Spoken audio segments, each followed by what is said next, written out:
So now, after taking, and actually, by the way, I didn't even take a shower from the shower itself. I was told, pick a jerrycan, go to the toilet, take a shower from there. Wow. Yeah. Okay. And then after that, we were taken back into the cell. Hours later, I was called out of the cell and taken into an interrogation room and asked, so what kind of pictures were you taking? I said all the pictures I was taking were actually on my phone, and I didn't even take pictures. I only took videos. Was there a camera at that point in time? So I said, I honestly, if there was one, I don't know at what point those pictures were taken. So they had seen a flash coming from the compound. And so at that point, that is where they actually tried to interrogate who took the pictures, what kind of pictures were taken. And so, the interrogation really went on. And then they told me, just go pick your sandals. We're going back to do a search. So we went to do a search. And I think the point where we went back to my uncle's place to do the search, that was the most traumatizing part of this whole thing. Because, I went there and they asked, so where did you take the videos from? I walked to the spot where I took the videos and I showed where I had taken them from. So they said, where's the camera? I said, I used my phone. I didn't use a camera. If there's somebody who might have used a camera, it maybe is my hubby. So, they started now interrogating and saying, we need to find out where exactly these things are, so they did a search in the house. So we're doing the search in the house, and then one of them says, come out. So they said they had found the camera that had been used. So at that point, they found the camera, but they didn't have the memory cards. And then they had to figure out where the memory cards were. So they said, so where are the memory cards? I said, I don't have them. So were they harassing you at that time? Yeah, actually. There's one who said, if you don't tell us, we could actually just finish you off. We could actually just kill you, because you better start talking. The faster you talk, the faster this gets done. And then one of them actually hits me with a gun in my backside.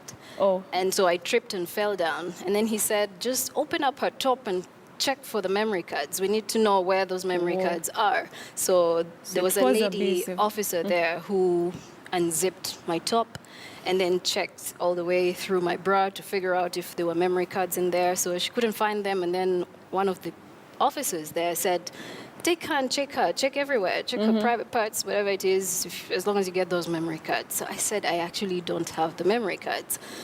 So, the threats were there, and, there were people saying things like, oh, these journalists, they're just very disturbing, every time they're trying to disorganize us, when we're trying to do our job and things like that. So, there were words that were very insulting that were said, things like, oh, these ones, they're just pretending to be journalists. Some of them could even be prostitutes. And I was like, oh, my goodness. So it was abusive. Yeah, to an extent, yes, it was. So take us now to the time when now they released you. What grounds did they give you that, we arrested you because of this? Did they explain that to you?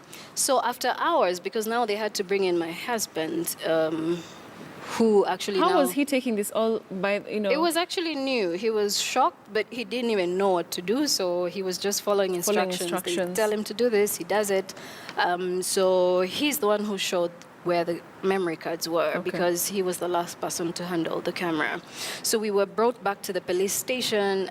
This whole time, all the interrogation was done at my uncle's place. So we're taken back to the police station and back into the cell. I was taken back into the cell. So I started thinking, wow, this thing has just begun. It's not about to end. Yeah, so after a few minutes, they called me back out, and there the lawyer was. That was Nicholas Opio.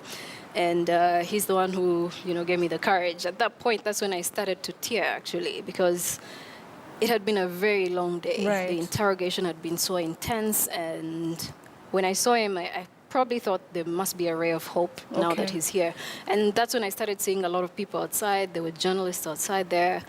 And I could see, that's when it actually started to hit me that this could have actually been told. And then now, at that point, we saw the charge sheet that, they charged you for abetting terrorism. Where is that case right now? What is going to be happening subsequently? So, first of all, I don't even understand the charge itself, because I don't know if whatever it is, the videos that are on my phone could amount to such charges, like abetting terrorism. And I think maybe they always do that to intimidate journalists. Yeah, because I don't think what the videos on my phone, there's nothing graphic. I didn't share anything graphic. The video I posted on Instagram was not graphic and in even to any some way. point, Joy, it felt like you were just talking about seeing your heritage come down. I remember you said something to do with that. I'm not really a fanatic, I should say, but I do cherish my tribe. I'm very proud of where I'm from. I'm proud of my heritage.